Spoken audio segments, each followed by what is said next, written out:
the most fun I've had reading character introductions comes only from two from the countless manga that I've read, Houseki no Kuni and Goodnight Punpun.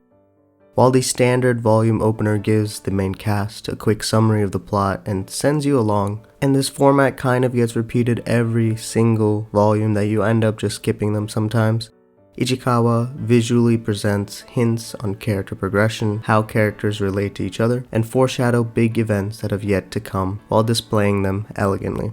This video will focus on just a mere 9 pages from the character introductions for volumes 2 to 10 as we pick apart the story beats that Ichikawa placed for us. There will be spoilers, so please be up to date with Houseki no Kuni before proceeding. Now, let's begin. Why are these so important, these types of pages that most of us are conditioned at this point to just skip over? Houseki no Kuni's cast is filled with so many gems that don't really get that much exposure or screen time, so Ichikawa uses these types of pages to bring out all the different quirks like Bort's jellyfishing or Peridot's paper fascination to light, so that if needed she can use them for big changes in the characters.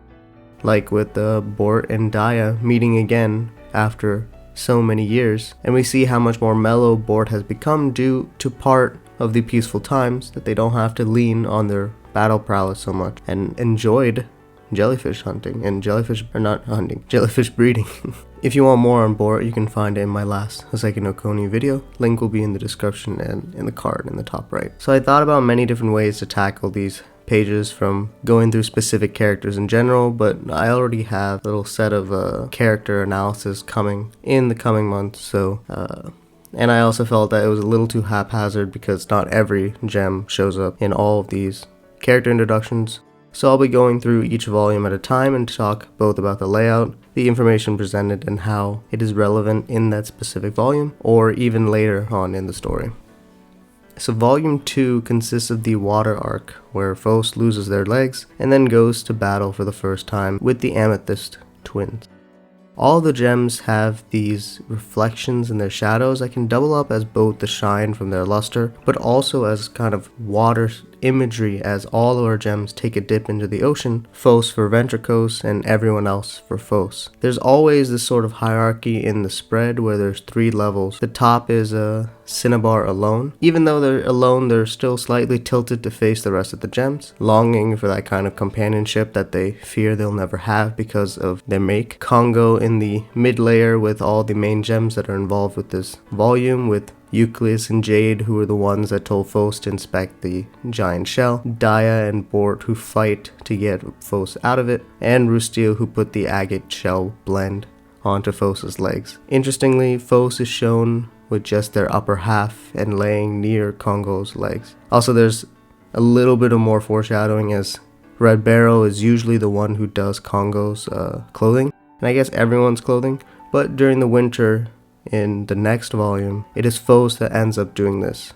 Another call forward is that Phos kind of reaches for the water and the ice, like the position that they are here, into that reflection again in the next volume. So kind of a lot of really small hints of foreshadowing, nothing too glaring that anyone that reads these character introductions are spoiled, but they're nice little tidbits just waiting to be explored. And there's a lot of similarities between certain characters, especially between Bort and Cinnabar's positioning of their bodies, showing how both are and want to find solace in each other volumes later when Cinnabar feels accepted. And then there's the bottom layer of characters that just make an appearance. Volume 3 is centered around the first winter that we experience in the story, with the plain white background to match it. This time we are separated into 2 places, which is mimicked multiple times in future volumes. What's interesting is that the majority of the gems on the right side are the ones that end up going to the moon. Cinnabar and Bort again have their visual similarity as well, and Red Barrel continues to tinker with the clothing. I love Red Barrel a lot. Antarcticite's stance and description is a perfect introduction to the character for those who took the time and read this the first time around. Other than that, not too much to talk about for this one. On to volume 4, where we have springtime as depicted with the green colors, the butterflies, and the flowers designed by Red Barrel. is so freaking cute. Again, the butterflies are a great parallel to Fos, and it's great that we see them present in the character introductions as well. Once again, we have Bort and Cinnabar facing opposite directions, but still in similar positions yet again. Antarcticite is still a mental reminder of Fos' soul leaving, and everyone else is on the same level this time. Daya's moment is highlighted by her description of just strong enough, and Sensei finally gets the suspicious tagline, even though he's had the great and terrible Sensei this entire stretch of the volumes that he's presented, even for further ones.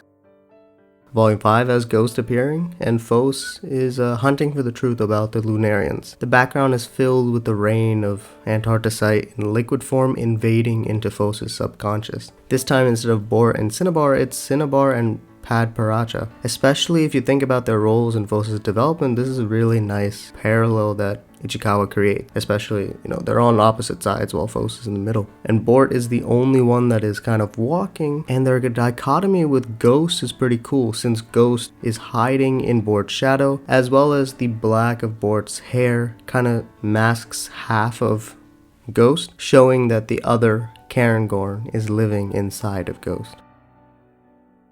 Cairngorm shows up, Congo's doctor appears, and Fos loses their head. This is the first time that Bort and Cinnabar are the closest together for this character introductions, and we have an interesting way of using nostalgia and flashbacks that are present in this volume by bringing in Shiro and the winter hibernation as a theme of this spread. And this is the volume that we get the eye glistening for Cairngorm that Congo misses, and how big eyes are also a huge theme in this story.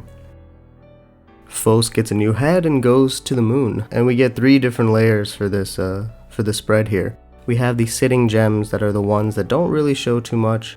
The standing ones play a more active role in Fos' recovery, with the ones closest to Fos the most important. And then Bort and Congo, who are on the highest level, where Bort is feeling the pressure and isolation that Congo clearly feels as being the strongest. Congo here is only looking with his true eye in the spread, showing a little bit of the hints of the secrets that were talked about with his description last volume. And most of the right side again are the gems that are susceptible to going to the moon. Always whenever there's this parallel split down the middle, the ones on the right are the ones that roughly are more likely to go to the moon. Ever since the last volume, Cinnabar and Bort are continued to be close together, but they still have their opposite facing direction.